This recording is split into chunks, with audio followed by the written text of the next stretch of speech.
భాగ్యనగరంలో అక్రమ కట్టడాలు అమాయకుల ప్రాణాల మీదకు తీస్తున్నాయి. ఉప్పల్ జీహెచ్ఎంసీ పరిధిలోని వెంకటరెడ్డి నగర్ డివిజన్ రామరెడ్డి నగర్లో ఒక నిర్మాణంలో ఉన్న గోడ కూలి 6 ఏళ్ల చిన్నారి తీవ్రంగా గాయపడింది. అధికారుల కళ్ల ముందే నిబంధనలకు విరుద్ధంగా సాగుతున్న నిర్మాణాలే ఈ ప్రమాదానికి కారణమని స్థానికులు మండిపడుతున్నారు. రామరెడ్డి నగర్ స్ట్రీట్ నెంబర్ 4లో ఒక ఇంటి నిర్మాణ పనులు జరుగుతుండగా ఒక్కసారిగా నిర్మాణంలో ఉన్న గోడ కూలి పక్కింటిపై పడింది. ఈ ప్రమాద సమయంలో ఇంట్లోనే ఉన్న 6 సంవత్సరాల వినియా అనే చిన్నారి తలకు తీవ్ర గాయాలయ్యాయి. రక్తపు మడుగులో ఉన్న చిన్నారిని గమనించిన స్థానికులు వెంటనే ప్రైవేట్ ఆసుపత్రికి తరలించారు. ప్రస్తుతం చిన్నారి పరిస్థితి విషమంగా ఉన్నట్లు సమాచారం. ఈ ఘటనతో ఉప్పల్ పరిధిలో ఉద్రిక్తత నెలకొంది.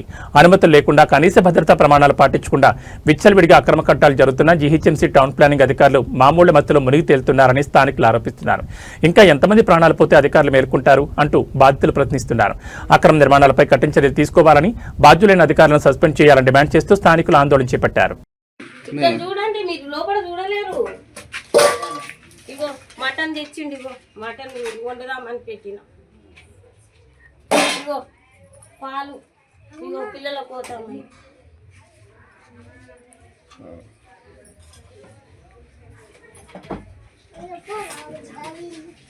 ఇగో బిందెలు వలిగిపోయినాయి, ఇగో నీళ్ళ బిందెలు అన్ని పలిగిపోయినాయి, ఇగో అన్ని వలిగిపోయినాయి.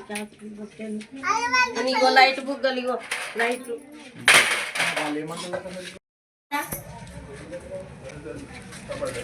పిల్లలు ఇంట్లో ఉన్నప్పుడే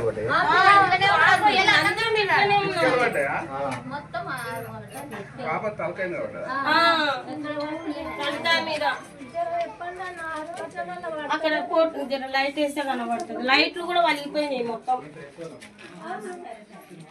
మొత్తం లైట్లు వలిగిపోయినాయి. అక్కడ సైడ్ మీద రేకులు పడిపోయినాయి.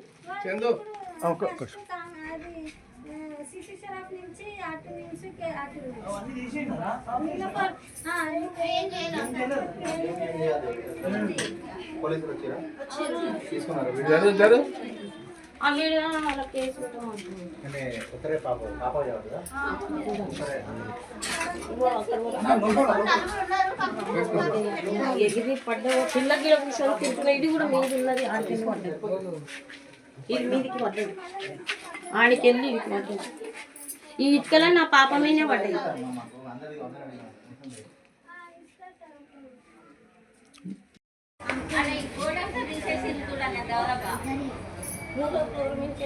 మొత్తం పడ్డాయి. చెత్త పెట్టి తీసేసిండు భయపడి. కొన్ని ఇంతలో పడ్డాయి, ఇక కొన్ని అక్కడ ఊకేసిండు వాళ్ళ పాప. ప్రతిసారి ఈ సప్పుడు వస్తుందంటే ఏమైంది, మేము కట్టుకోవద్దా, మేము చేయొద్దా, ఎందుకు పడుతుంది, ఏడ పడుతుంది, నువ్వు అనాలని అంటున్నావు అని అంటుంది. ఎంత ఇప్పటికి మస్తు సారా చెప్పబట్టి రేకులన్నీ వలుగుతున్నాయి అన్న, నీళ్ళు వస్తున్నాయి అన్న అని కూడా మంచిగా చెప్పినాం మేము. రేపు నువ్వు కట్టుకున్నాడు అంటే రేపు నేను కట్టుకున్నాడు నువ్వు కూడా అను, నేనేమన్నా నీకు ప్రాబ్లం చేస్తే అట్లా అంటుంది సార్. మేము మస్తు సారా చెప్పినాము. మాకేం ఇంకా గోవా కడతాను అవి కట్టెలు తెచ్చిండు, అవి గోడలు మెత్తగా ఉండే అన్న, రేకులు పోయినాయి, ఎందుకు అట్లా చేస్తున్నావు అన్న అని కూడా నేను అన్నా. అంటే నువ్వు ఇట్లా చేస్తావమ్మా, నువ్వు అట్లా చేస్తావమ్మా, నువ్వు అడిగినప్పుడల్లా లొలి పెట్టుకుంటారు. నీకు మెంటల్ ఎక్కిందా, నా కొడుకు అడిగితే మెంటల్ ఎక్కిందా, నీకు మెంటల్ ఎక్కిందా, నువ్వేం మాట్లాడతావో నీకే తెలియదు, మాకు ఏందానా. ఏం పేరమ్మా వాళ్ళది? రాములు సకలోళ్ళు, మేము తెలుగులో అట్లా మాట్లాడుకుంటాం. ఏం చెప్పాలి చెప్పండి సార్. ఇగో పిల్లకి అట్లా అయింది. ఇప్పుడు 10 హాస్పిటల్లో తిరుగుతున్నాడు కొడుకు, 3 మనుషులు ఉరికిరి. ఇప్పుడు ఏడ చూస్తలేరంట. వచ్చి అన్నం తింటున్నది, ఇక్కడ కూర్చుంది పాప కుర్చీ మీద, ఆ పాప అక్కడ కూర్చుంది. నేను ఈ బాబు నేను అవతలున్నాం. అప్పుడే కొత్తిమీర ఆయన వచ్చిండు, కొత్తిమీర పోదామని మటన్ తెచ్చిండు మా ఆయన.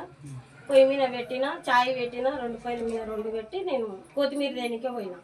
పోయే వరకు పడుతూనే ఉంది, ఆయన పైసలు ఇచ్చి ఇట్లా వస్తూనే ఉందా, పడుతూనే ఉంది. నేను బయటనే ఉన్నా, అది పడ్డది. ఇప్పుడు 6 గంటలకు పడ్డది, 6 గంటలకు పడ్డది. మేస్త్రీలు లేరు, దెంకపోయిండ్రు వాళ్ళు లేరు. 3వ ఫ్లోర్ మీద ఉండ్రు సార్, 3వ ఫ్లోర్ మీద ఉన్నారు. ఇక మాట్లాడదామని మా కొడుకు ఇడంగా తిరిగి ఉరుకుతూనే ఉన్నాడు, వాళ్ళు తప్పించుకున్నారు, వెళ్ళిపోయింది. మా పాపకి హాస్పిటల్లో చూస్తలేరు, నెత్తికి మస్తు దెబ్బ తాకింది పాపకి, 6 ఏళ్ల పాపకి. పాప పేరు వినియా. కడుతుండే ఇక్కడ ఇంకా చూడండి సార్, రేకులన్నీ వలిగినాయి మొత్తం. మళ్ళీ ఇగో ఇక్కడ అంతా పడి, ఇగో ఇవన్నీ పడి, ఇక్కడ పోయి మొత్తం పడిపోయింది. గిన్నెలు కూడా వలిగిపోయినాయి, గిన్నెలు అన్నము అంతా పోయినాయి. ఇక అవతల నేనుంటే నేను కూడా ప్రాణం పోతుండే. ఇక సచిన్ రా మీరేమన్నా నా అంటుండు ఇల్లు కట్టుకునేటోడు అట్లా అంటారా? కొడుకు బైక్ మీద తీసుకొని పోయిండు. ఆ పాపకి నెత్తిలో నరాలు వాపు వచ్చినాయంట. నిమ్స్కు పోండి, ఇడికి పోండి, రాడికి పోండి, 10 హాస్పిటల్ లాగి తిరగబట్టి చూస్తూనే లేరంట. ఎట్లా చేయాలి సార్ మేము? ఇంత ఫోన్ తీసుకో కలడిల్తున్నాం, ఎవరు లేరు, ఈ పిల్లగాని పట్టుకుంటూ లేరు. నేను ఇంటికాడనే నువ్వు ఉండు పిల్లగాని పెట్టుకొని అంటుంది. వాళ్ళ అమ్మ పోయిండు, వాళ్ళ తాత పోయిండు, మా కొడుకు పోయిండు, వీళ్ళ బాబు పోయిండు. Rama Reddy Nagar seat number 4. ఎవరి దగ్గర పోయేటోళ్ళం ఎంత చెప్పినా నేను ఇవాళ 4 సార్లు చెప్పిన సార్, 4 సార్లు బయటికి వెళ్ళి చెప్పినంత పడుతుంది పడుతుంది పడుతుంది అని కూడా చెప్పిన. ఏం చేయాలి చెప్పేది చెప్పినాం, ఇంకా చేసినాం, ఆ పని చేసిండు.